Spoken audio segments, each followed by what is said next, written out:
Institute of Spirit Possession. What is spirit possession? How common is it in the religions of the world? What is pathogenic possession? What is executive possession? Why is possession a powerful metaphor? Why do spirits target a person? What does Qur'anic healing look like? These are only a couple of areas I want to cover today. If you are interested in the answers, stay with me. My name is Balazs Polyanki, co-founder and research director of HSPRC, Hungarian Society for Paranormal Research and Consulting, and this is Mysterium Tremendum.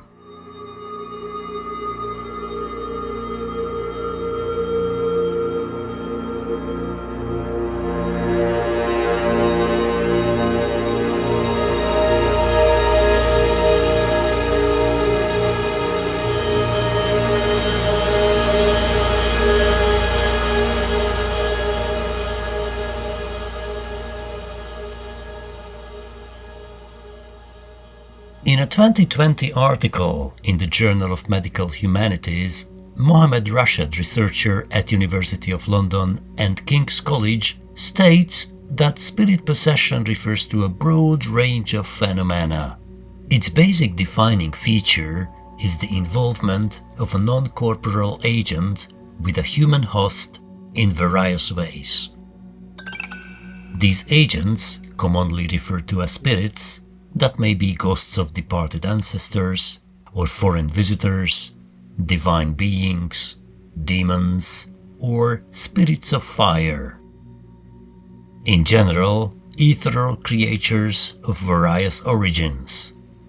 We can find spirit possession in almost all religions of the world. In a cross-cultural survey published in 1968, anthropologist Erika Bergignan from Ohio State University documented the presence of institutionalized possession in 74% of the research societies. In other words, in 360 out of 488 societies she studied. In societies in sub-Saharan Africa and circum-Mediterranean regions, these numbers are even higher, 81 and 77% respectively. Research shows that the prevalence and everydayness of spirit possession in many countries are not waning. For them, spirit possession is not only an explanatory theory for illness, but also it informs people's understanding of themselves and others in such domains as agency, responsibility, identity, normality, and morality. If we examine spirit possession through the lens of intentionality, we can see a typical pattern in these societies. They believe that if someone fails in specific normative distinctions, this behavior leads to spirit possession, and the person's behavior from then on is attributed to the spirit. This attribution is a significant alternative to an explanation of behavior as a consequence of dysfunctional physical or psychological mechanism or a mental disorder.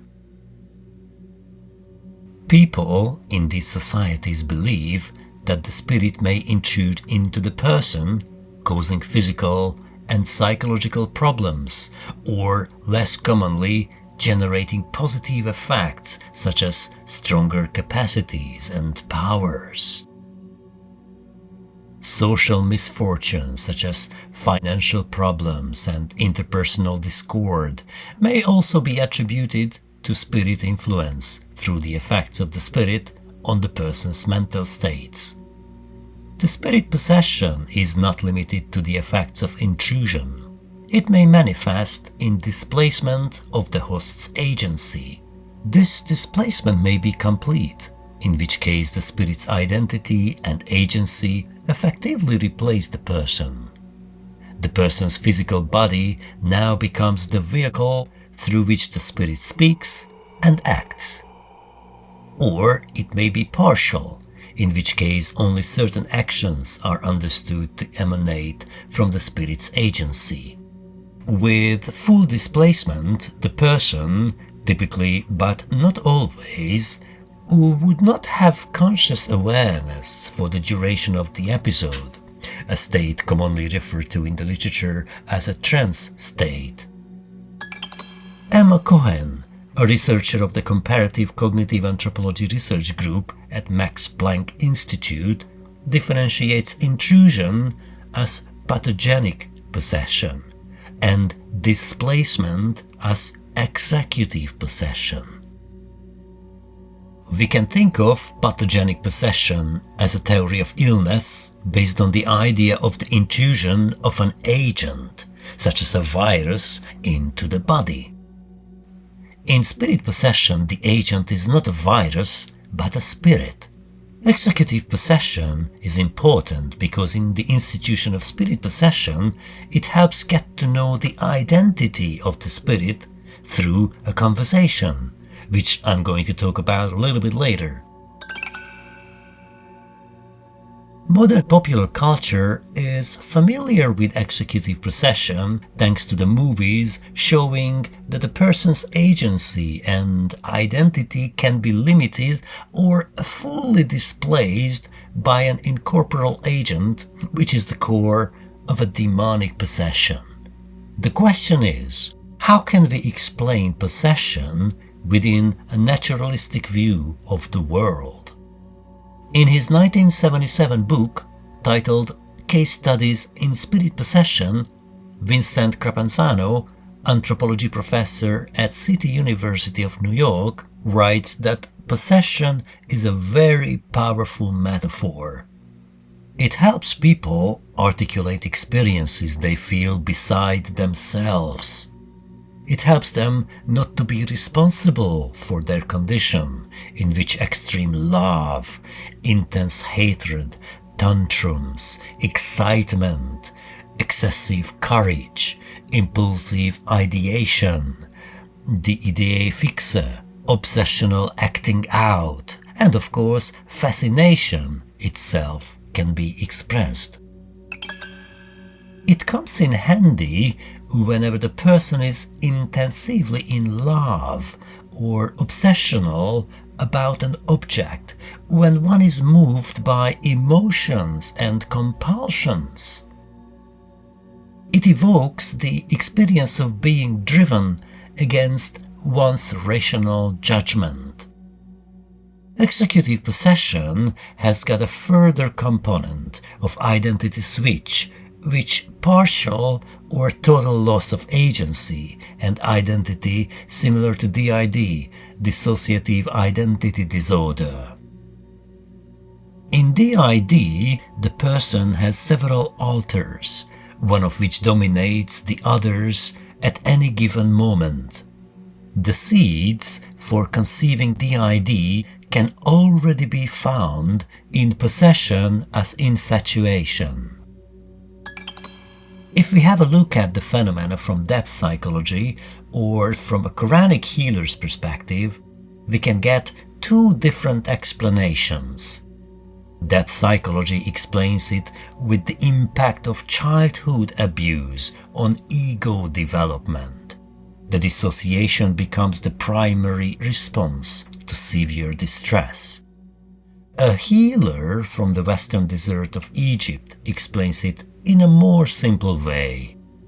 The person has been possessed by a spirit that had targeted him or her to sorcery, attraction, bad luck, or some such reason. It has nothing to do with childhood experiences or splitting in the personality, but for the psychologist, the entity is part of the ego. In other words, it comes from the inside, from the person, while the healer says it is external to the subject. These two different ways of having a look at it comes with two different treatments as well. In psychology, it is maintaining the different personalities by fostering awareness and communication among them, seeking their integration or cultivation of the origin core self. In spirit possession, interventions range from exorcism of the spirit to developing an ongoing relationship with it by which the host may become a medium. There are several similarities between DID and spirit possession. For example, radical identity alteration and discontinuity, total or partial loss of control over the behavior, and limited memory of such states. Let's go back to the earlier question. Can spirits be blamed for the illness and maladies they supposedly cause? Well, the answer to this question depends on many things, but mainly on the metaphysical commitments and if we believe that spirits and spirit possession are possible. The materialist ontology, of course, denies this possibility. This is what we can find in many scholarly work as well. The question remains, given that spirits do not exist, how then do we explain and understand what's going on when people say they are possessed by spirits? The psychological theory of dissociation is a popular answer for executive possession today. But what about the spirits? The physicalist doctrine states that physical effects must itself be physical. So, if spirits exist and they have effect in the physical world, then spirits are either physical or supervene on the physical, according to this view. If they are not physical, then they cannot have effect in the physical world, so the possession cannot happen either. In fact, spirit possession is probably only possible given a substance dualist interactionist ontology, which is Cartesian dualism. Spirit possession requires that there are two distinct substances in the universe, the material or physical and the immaterial or spiritual, and that the two-way causal interactions between these substances is possible. Displacement of the human host's mind or soul by the spirit would then be a switch of immaterial substances which assume control of the physical body. In other words, if someone agrees with the physicalism, then it is unlikely that they say that spirit possession is possible. On the other hand, if we are committed Cartesians, then we might have other objections to spirit possessions, but as such, it won't be impossible. Physicalism says that in cases that are called spirit possession is just a DID, in other words, executive possession, or a mistaken theory of illness, in other words, pathogenic possession. But we know from the anthropological point of view that spirit possession embodies moral, social, practical, and psychological consequences. In this view, the possessed person is placed immediately in a much wider interpretive, experiential, and social space. How can one gain knowledge about spirits? If we have a look at the spirit possession cases in Egypt, for example, we can get knowledge about spirits through religious texts, social interactions, direct communication, embodied experience, and frank emergence. These last three modalities involve an experience of the spirit rather than hearing a story about it from other sources, like from books or conversations. Direct communication means that the person has got auditory or visual experiences of certain spirits during which he or she can learn about them. Embodied experience and frank emergence may occur spontaneously or at a healing session. In a typical healing session conducted by a Qur'anic healer, we can witness typical actions. He places his right hand on the patient's forehead, the healer reads loudly the ruqya, the incantations from the Quran, and he registers the subject's responses. There are several possibilities he can recognize. The first possible outcome is that the evil spirit, the genie, emerges and animates the subject's body, whose voice and identity are now replaced. The healer proceeds, and through conversing with the demon to identify his or her name, religion, whether or not there is sorcery, the reason behind possessing the subject, intentions at the present moment, and other questions relevant to getting to know the spirit. The healer then proceeds to negotiate with the spirit and secure its exit from the human host. The second and most common outcome is that the person responds with symptoms and signs such as mild tremors or numbness in the limbs, headache, screaming, stiffness, blurring of vision, arousal, violence, attempts to leave the room, crying or scanning the room in disdain and with an incongruent smile. Any of these are sufficient indications that a genie, a demon, is involved. These two expositions are typical portraits of interactions with evil spirits. In societies where the institution of spirit possession exists, this is how spirits are perceived. The next question is, why do spirits target a person? In Egypt, for example, there are 3 reasons for this. Bad luck, for example, when someone is in a wrong place in a wrong time. Infatuation, when a spirit is attracted to and selects a human host. And the third is the most common, which is sorcery. In this case, a person who would like to see another person disadvantaged visits a sorcerer who is able to direct a genie at the victim.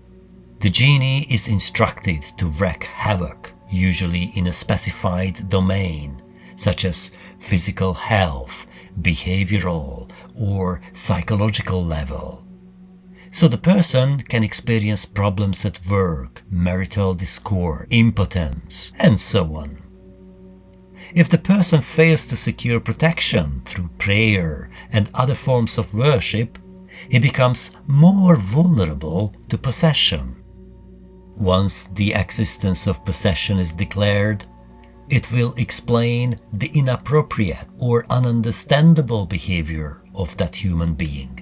The non-corporeal entity now is seen as the agent of this behavior. In other words, the behavior is understood as intentional by virtue of the spirit's agency. In the case of pathogenic possession, the spirit is seen to make the person behave in those bizarre ways. If sorcery is involved, the purpose is to make the person behave in a mad manner, and thus to harm the person socially. The victim's behavior is goal-oriented, but the beliefs and desires that direct the behavior have been established elsewhere by sorcery. Finally, we can highlight that the social institution of spirit possession had been preserving the intentionality of socially inappropriate and ununderstandable behavior or madness well before modern disciplines of psychoanalysis, psychopathology, and mental health came to the stage. Social deviance was not seen as mental disorder in the spirit-possessed world.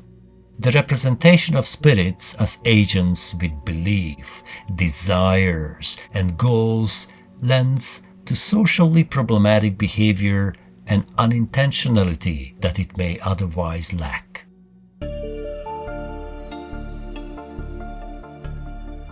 Ladies and gentlemen, thank you for your attention. This was the 5th episode of Mysterium Tremendum with your host Balazs Polyanki. If you want to share your experiences with us or collaborate with us, please do not hesitate to drop us a line. You can find us at hsprc.org. Keep questing.